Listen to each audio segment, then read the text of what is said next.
Oh, hi! First off, I'm finally back. If you would like to know where I have been, let me regale you with a short little story time type deal. Here's what I need. Yeah, that'll help.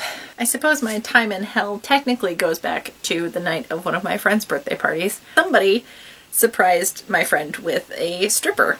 Police officer, dressed stripper. Man. Very strong man.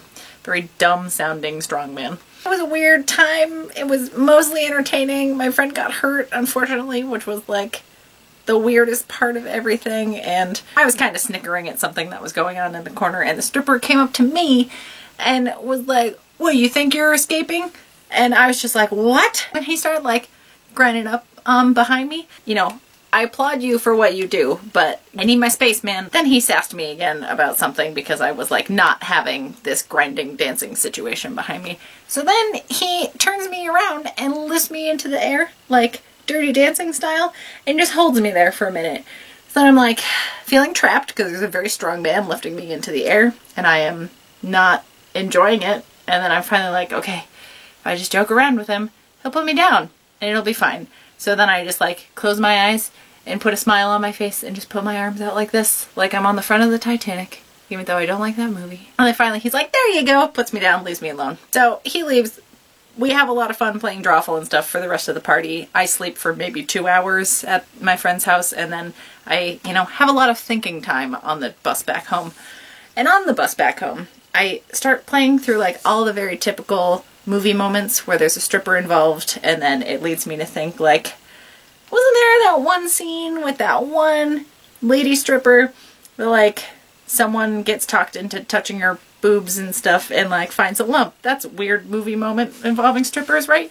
Just how my train of thought works. Then when I get home and shower, like the second I walk through the door, I'm like, you know what I haven't done in a long time?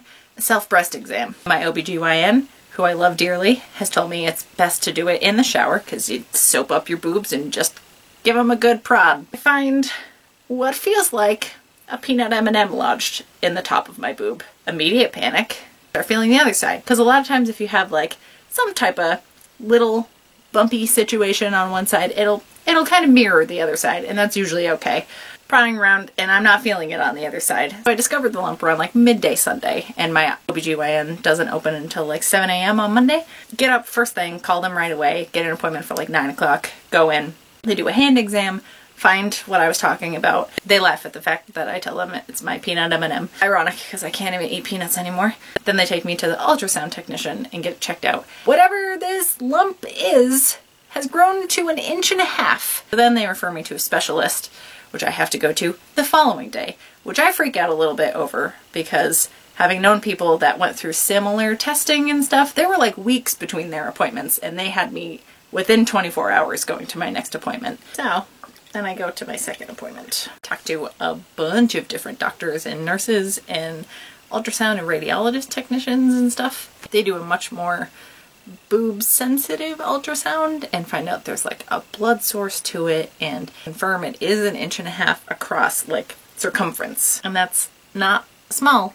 It's certainly bigger than a peanut M&M. Wasn't allowed to wear a deodorant because I guess when you get an ultrasound like that done, they like check up into your armpits and you just can't wear deodorant. And I awkward sweat all day, every day. So that was pretty miserable for the morning before I went to my appointment.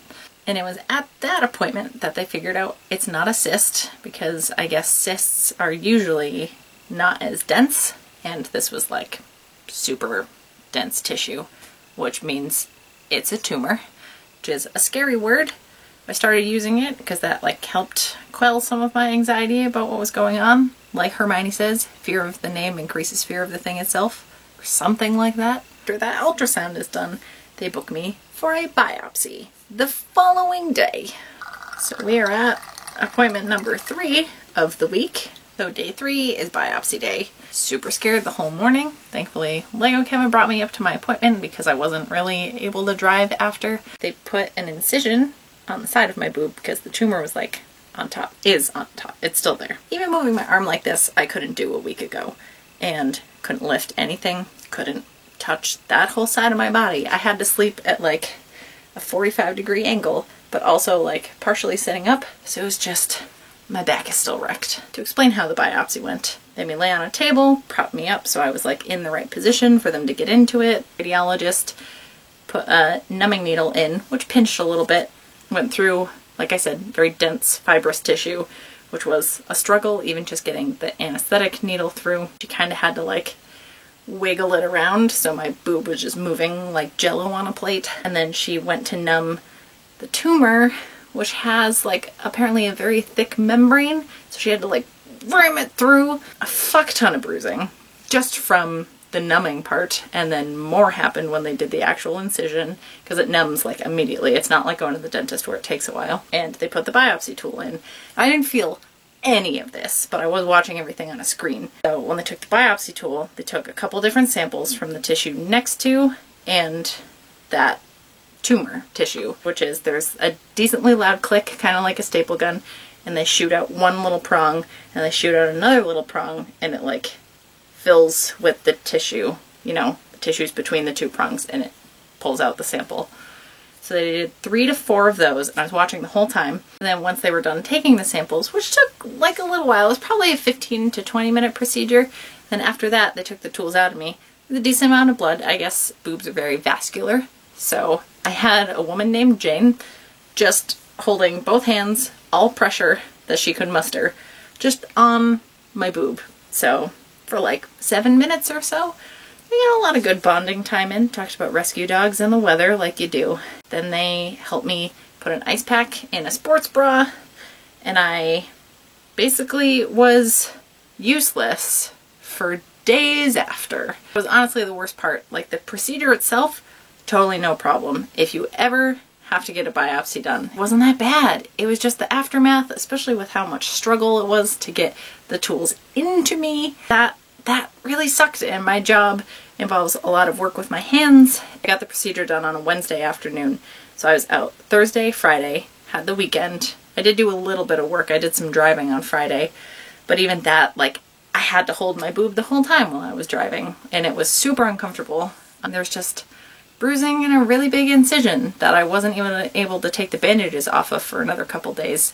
Showering was hard. It took like 3 times as long because I kind of had to use one hand to scrub everything, and even stretching myself in this direction with this arm down hurt my side.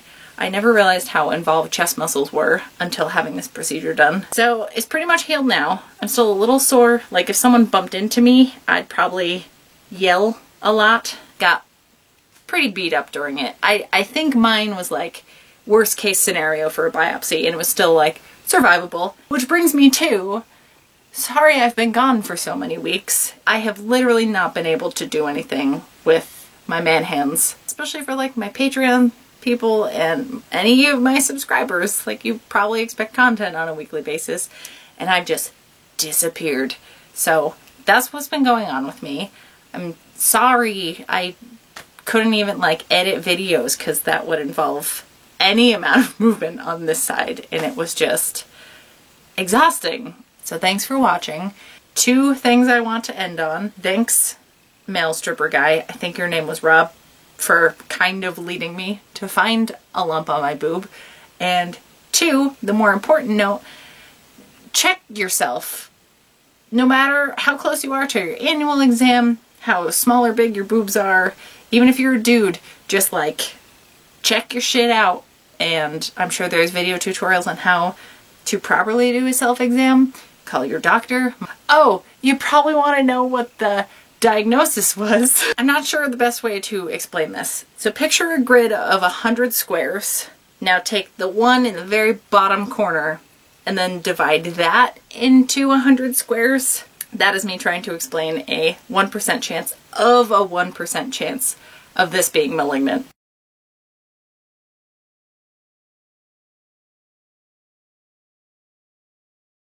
10 out of 10 would recommend checking out your boobs.